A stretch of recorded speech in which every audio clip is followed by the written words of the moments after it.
and she's able to regain normal function, much sooner. It's easily administered under her tongue, because at that time, again, she's still living her lethargic and not able to swallow any pills. It poses a huge health added stress as a legal issue when we're already dealing with heavy medical on a daily basis. I thank you so much for your time. Yeah, quick comment. I put nitro under my tongue, so it used to be under the tongue. That's absorption. Yes. A little different reason for all that. Any questions? Thank you. Thank you. How about Hope Jones?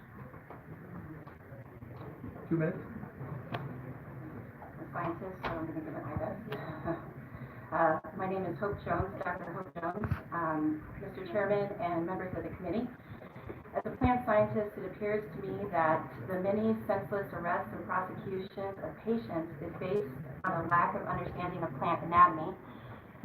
So I feel it important to provide about a 1.5-minute plant anatomy review as you consider your vote. Cannabis is covered with trichomes. And the highest density of these trichomes are on the flower. The trichomes produce and store the cannabinoids in a form of a sticky resin. A major misconception is that the flowers are benign.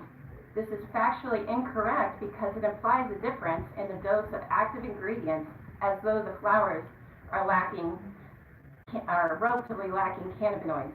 As previously stated, however, the cannabis flower contains most of the cannabinoids only because the richest source of trichomes on the plant are found on the flower itself. If you smoke the flower, you are also smoking the resin. If you remove the resin from the plant, the inert plant tissue is pharmacologically useless and has no medical value whatsoever.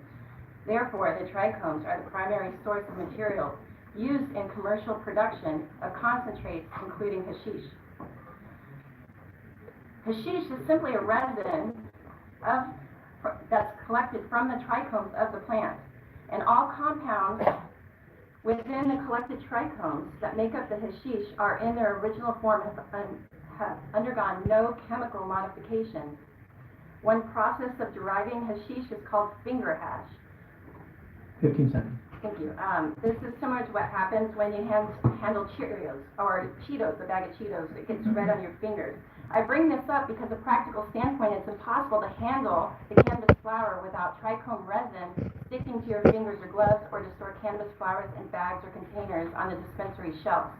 Without dried trichomes breaking off and concentrating on the bottom of the containers, thus containing an illegal substance. Thank you. I have one paragraph, if I may. No. Any questions? Any questions? Thank you. I'm a doctor, we don't even get that last paragraph. I do have a question, Mr. Chairman. What is this bill doing? What are we solving here? Or what is it? The concentrates for marijuana, and I'm sure they could, the sponsor could have probably answered this, but my understanding is the concentrates from the marijuana plant have been called into jeopardy on whether or not they're legal or not legal. And they come, like she was saying, they come from the plant. They're these cone things that whatnot. You smoke them in the flower, or eat them in the flower, or whatever they do. But if they take them out of there, we've had a couple people, prosecutors say that they're illegal, and now we've got all these. What do they call those stores? Dispensaries. We've got all these dispensaries selling things that are supposedly illegal. So, big problem. Go ahead, Tony. Mr. Chairman, if we could give an opportunity to the doctor to finish your last paragraph, that paragraph clarifies Mr. Campbell's question. Then, if you can help me answer what he just asked, go ahead and help me quickly. Yes, sir. Thank you, Mr. Chairman. So according to the Joneses Court's definition of hashish, so this gets directly to what we're addressing, possession of any resin separated from the flower tissue is illegal. Therefore, the current interpretation results in a law that is impossible to comply with, because it's impossible to keep the trichomes from lodging or coming apart from the flower in any package form or on the sticky part. And that's how you make your edibles, is that right? The edibles are made from this as well, so? That's right, all the because edibles become- the flower itself is an inert plant tissue that has no medicinal or medical value. It's in the trichomes, and so that's commercially why, just like in the food industry with vanilla or saffron processing, we separate the trichomes in order to do the concentrates. Now, there's no modification, there's no change in percentage of THC, it's just a separation. Okay. It's also when you're working with it, and if you get pulled over, and if you have that collection in a bag, you technically could be arrested for having a narcotic. Is that answer your question, Mr. Campbell?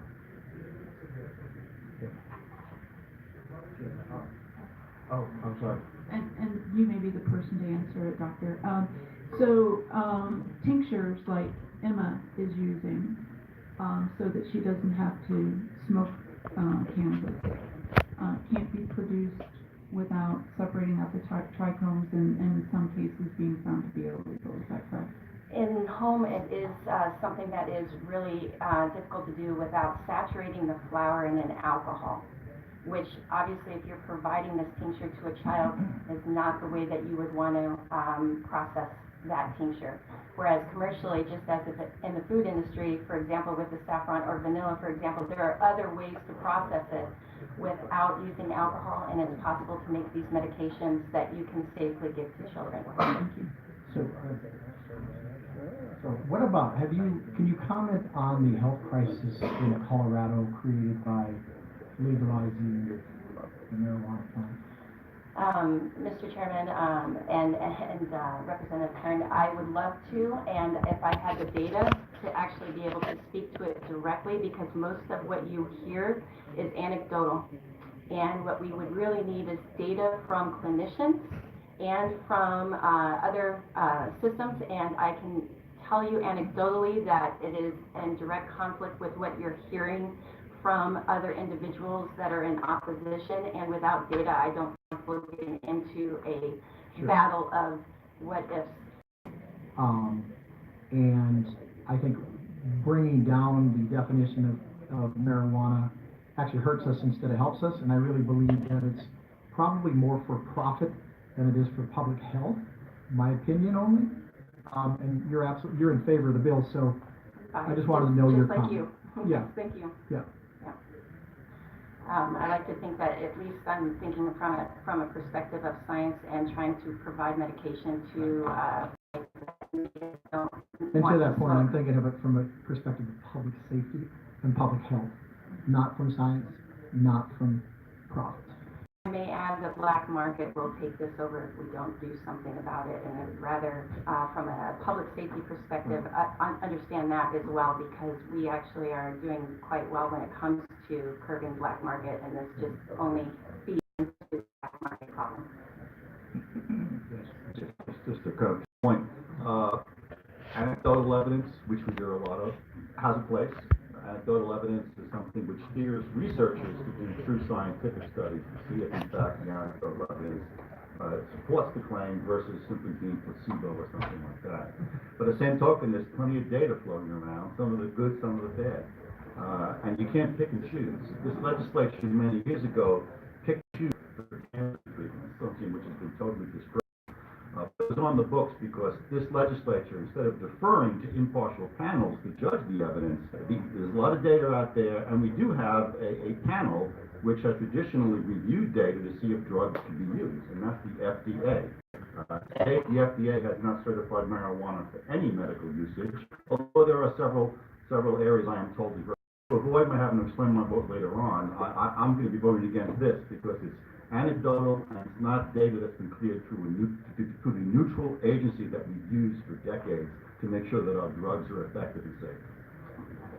That said, I'll chime in now. We're not legalizing anything. But to that point, Chair, by removing it from the definition from Title 13, we're basically not allowing law enforcement to do their job, number one. And I think Mr. Kavanaugh brings up a great point. We have organizations like the FDA that are looking at this. We do not know more than them. as was just said by the witness. So I think we should wait and see where it goes. We all can look at Colorado, our neighbor to the north, and see the negative effects it's having in Colorado. So I think the more we progress through this, the more I think we should really step back and say, wait a minute, what are we as a legislature doing?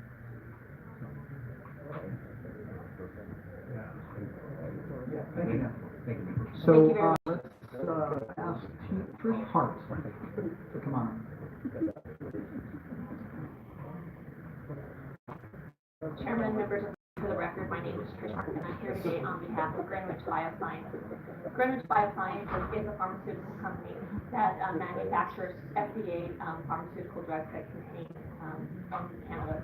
And we are working with the sponsor and proponents to make sure that this bill would not affect those FDA-approved drugs that are approved by the FDA for a variety of illnesses. And so we just want to let you know that we'll be working with them for amendment, and we're neutral. I'm happy to answer any questions. I just have a quick comment. Thanks, Trish, and I appreciate you being neutral on the bill. But, again, if you represent Greenwich Biosciences, that's a profiting, I'm sure they're going to profit from this, if this legislation passes. Would you agree that oil, the THC extracted from a marijuana plant is more potent than the actual marijuana plant, that the oil extracted is more? Madam Chair, Chairman. I thought words don't. I've been in health all morning, I'm sorry. Chairman, That's okay. Representative Kern, I can't comment on that. I'm not a scientist. I wouldn't feel comfortable. Okay. Thank you. Mr. Chairman, may I make some last minute comments? I'll be 30 seconds or less. You wanna wait until after the? Sure. Okay, so is there a negative sign? Actually, there's a few in, let me see, that are, Hold them in the same, only 3 and 2 minutes each. well, they're not wishing to speak. There's a, Okay, well, let's forget it. You're right, I was trying to get that out, but. Okay, then go ahead, Representative. Thank you, Mr. Chairman. Members, I want to quickly clarify. When I introduced this piece of legislation, I had different groups in the marijuana community reaching out to me, asking me to address their groups that were happy about this piece of legislation. I want you to know where I'm coming from. I didn't vote for the law that we voted on as citizens in 2010. What I'm trying to do is I'm going to try to dumb it down as simple as I can. Medical marijuana and edibles. There have been people who have been prosecuted for having edibles on them. So there's 2 different legal opinions. 2 different courts have said, one have said yes, you're in compliance. One court has said no. So what I'm trying to do is clarify here the definition of marijuana. So that is my response to this bill. Thank you, Mr. Chairman.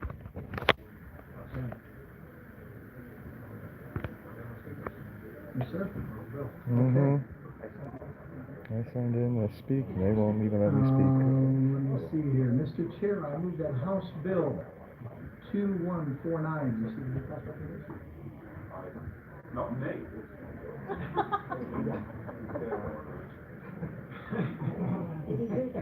I heard that, John. Members, the motion is that. First choice. 2149, receive a new pass recommendation. Madam Secretary, please call the roll. Mr. Chairman, I'd like to explain a little. Briefly, yes. Mr. Chairman and members, we have another drug out there, it's called opiates, and we see there has been addiction problems with that. Medical marijuana, it may not be for everyone, but at least it's another alternative for those that can use it. And we regulate it very strongly, because this is proof what they're trying to do here today shows how strongly we're regulating it. If we'd done the same thing with opiates, we would probably have that crisis. So with that, I vote yes. Pass. Aye. May I say my vote? Please do. I've done so before. I would just like to add, though, that there was virtually no regulation of this medical marijuana. The mere fact that some ridiculously large number of medical marijuana patients are young males with ill-defined back pain suggests that it's a program that's rife with abuse, which is just one more reason why I vote no. Aye. I want to explain my vote, but I just want to, Mr. Chair, concur with Mr. Kavanaugh.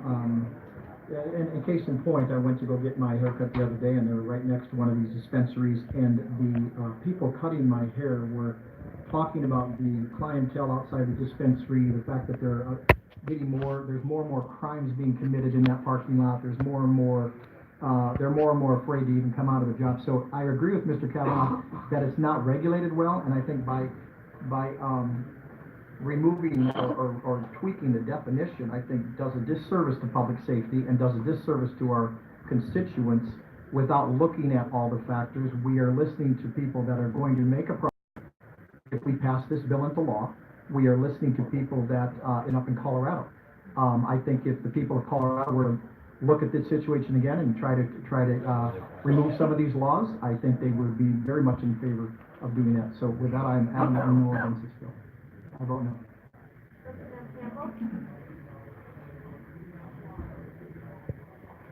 I'm gonna vote to move this bill on, but I guarantee you that I won't vote for it on the floor if certain questions aren't answered. I think it's an important issue. I don't want to meaninglessly entrap people and have a law. We're dealing with medical marijuana here, and now it's more firmed up of a definition of it. But I agree with most everything I've heard here from Representative Carter and everything. I'll vote to move the bill, but I am strongly with that. I vote yes. Aye. Members, by your vote, 5 ayes, 2 nays, HB 2149. Thank you, Mr. Chairman, members.